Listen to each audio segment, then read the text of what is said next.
All right, today we're checking in with Councilman Reno-Weber. He represents District 8. That's the Highlands from Baxter and Broadway all the way down to the Waterson right there around Goldsmith Lane.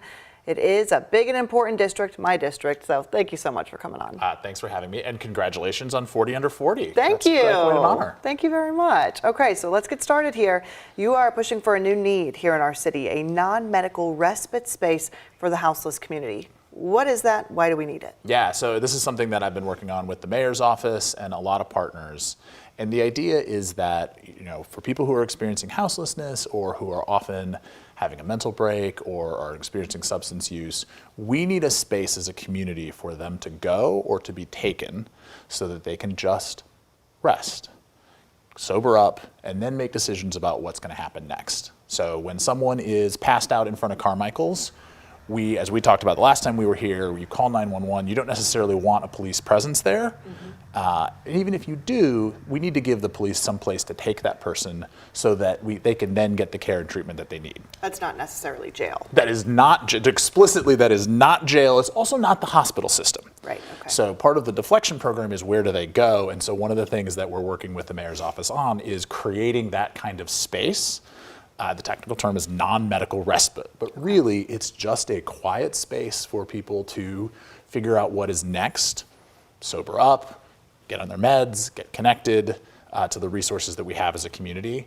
And that's a really important next step if we're going to really be the kind of community that treats the people who are most vulnerable in the way that we want them to be treated.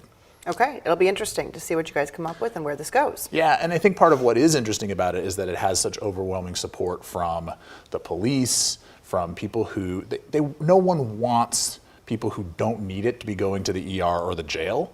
And so we as a community can invest in that and trust that there's going to get good return out of it. Okay, very good. Quickly, we have to ask you about what happened over the weekend. There was a shooting right outside of a bar. It came from a bar fight. Now a lot of people wondering, are the Highlands safe? Is it okay to go out to a bar in the Highlands? Are you going to get shot? Those kinds of things. No, I mean, I think first off, we need to say that by and large, the Highlands is still one of the safest places in our entire community. And, the statistics on this are very clear. That said, absolutely, we need to be responsive to the fact that there is violence happening. We need to, I think one of the things that we saw with the entertainment district increase that we did a couple weeks ago was there were a lot of guns that were confiscated. There was a lot of arrests that were made.